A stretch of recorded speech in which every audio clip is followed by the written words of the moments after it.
Hi everybody, it's Jen with Caketastic Cakes, and I'm going to show you how to make a delicious blueberry buckle.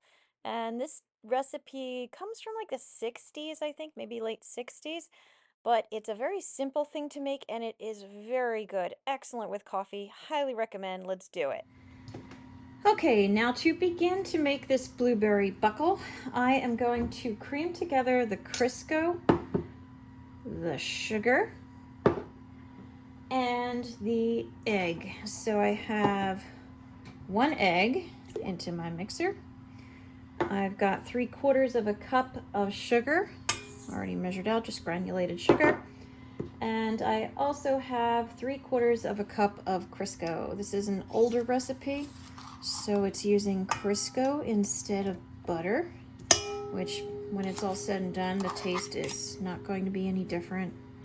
It will be lovely. And if there's anything I'm using that you could use, any tools or supplies or anything like that, check the link in the description below. It has a link to my Amazon shop and it will help you out. And it also helps me out if you choose to buy something. All right, so I've got my 3 first ingredients in here. I'm gonna cream them together. Now in the meantime, I've got a greased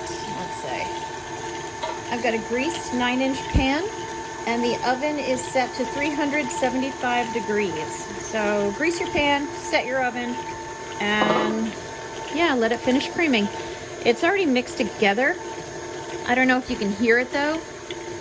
It's gritty. Like you can hear the grittiness, which means the sugar is still really solid in there.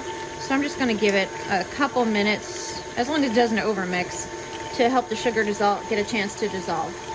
So I will be back. All right, it's doing a lot better already. It's also lighter in color a little bit. And in the meantime, I've got 2 cups of flour that I'm going to sift in order to get it ready to go.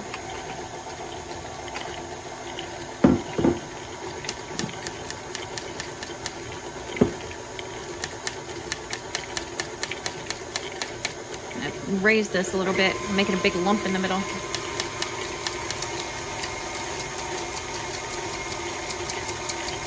All right, sifted, made a huge mess.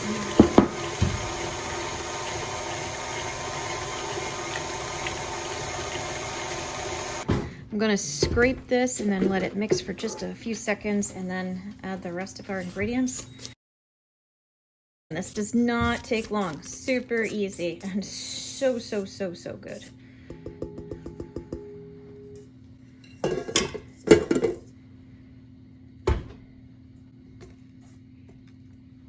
Okay.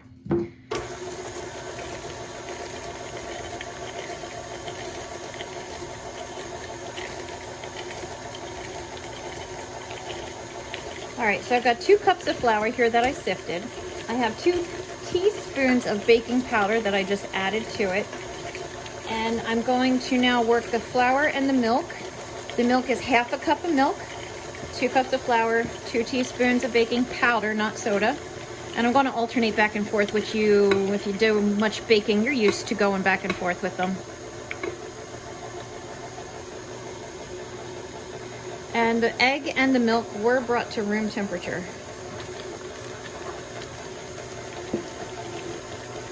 It's already very lovely looking.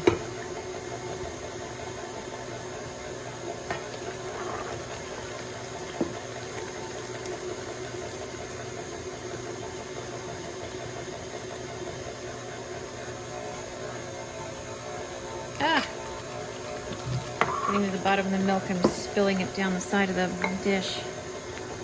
All right. Just keep cleaning, right? Okay, it looks good. I have vanilla bean paste here. So I'm going to give it a teaspoon of vanilla bean paste. Because basically, why not? It's so good. It's going to go great with the blueberries. So you want it all to get in there because you paid for this stuff.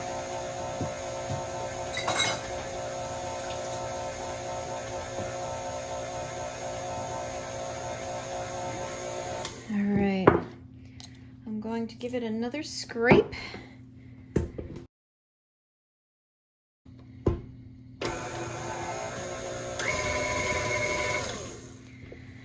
Alrighty. Once once again, scrape this off. Now I'm going to add my blueberries. I'm going to fold them in. I want them to not get totally destroyed, which I feel like my mixer might do it because it's a strong one. In case any of you are wondering, Jericho, my dog, is definitely sitting here next to me watching. He's actually learned the word cake.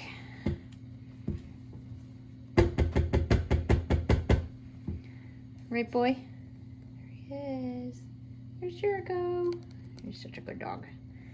Okay. 2 cups of blueberries. Not this one. This is an unhappy blueberry. And I'm just going to mix them in. Okay, maybe folding is too gentle of a word for what I'm doing. But I'm going to kind of blend them in a bit. They are going to smoosh a little bit.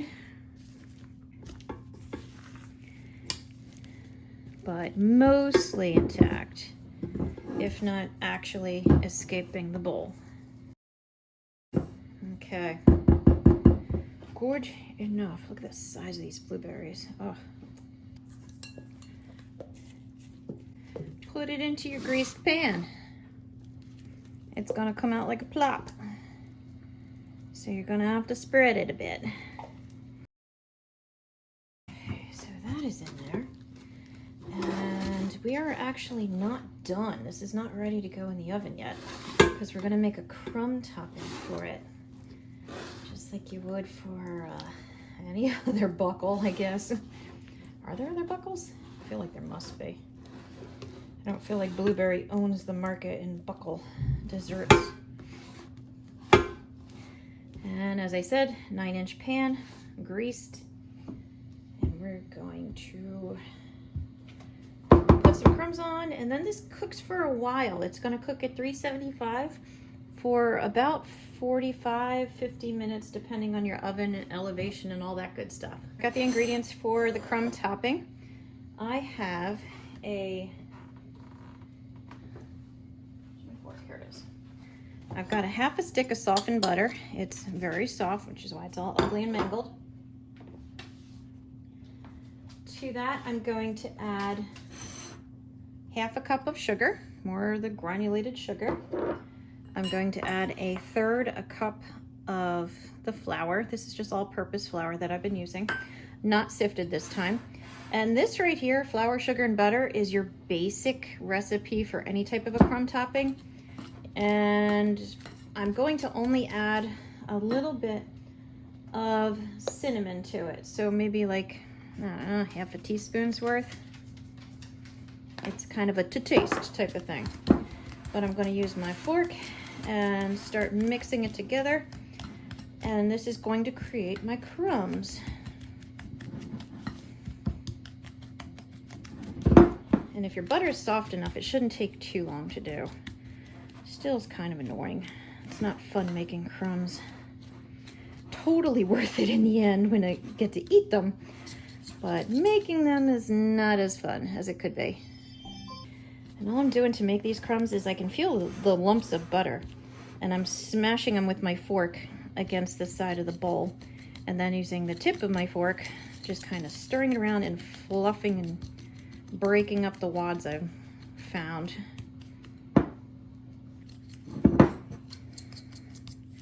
I wish this was like a real TV, cooking show where I'd have other people do this part for me, and I'd be like, bam, look at my beautiful crumbs I made when you went to commercial break. Yeah, that looks good. All right, take your cake, buckle, not cake, kind of like cake. It's very cakey, but very basic. And I'm just gonna kind of sprinkle across the top and then hit the places I got a little skimpy on. Even it out because everybody wants some crumbs. It's all delicious, I gotta say, but crumb topping, Okay, now it goes in the oven for 45 to 50 minutes, 375. All right, it's been 45 minutes and it toothpick tested clean, and it's so pretty and it looks nice and it smells good. Now we gotta let it cool for a little bit. And once it's cooled, and just because why the heck not, I'm gonna make a lemon glaze to go on top. So I added half of a cup of powdered sugar to 1 tablespoon of milk. I'm gonna mix them together. And then I'm going to add a little bit of lemon juice. It did not come out as strong as I wanted. I really should have tasted. I taste everything else when I'm making it. I didn't taste this, so I probably would have done like half a teaspoon, but it was still, it did not hurt anything. It was amazing. And so once you mix it up, it's a nice consistency. So I recommend that you follow the amounts I used, but spoon it, drizzle it all over. It does make enough to cover the 9-inch pan, like loosely like this. So if you want to make more, go for it. But it is really, really good. You've got a nice crunchy top. You've got a nice moist bottom. It makes a nice, just really good. My family and I ate this whole thing in one day. So it's really good. So feel free to share it or not. And I do hope you found this video helpful. If you did, please like and subscribe because it really does help me out. I've got a lot of other videos out there, cake recipes, decorating tutorials, breads, pies, cookies, whatever you could think. Take a look. I've got all kinds of stuff out there. And as always, thanks for watching Caketastic Cakes and enjoy.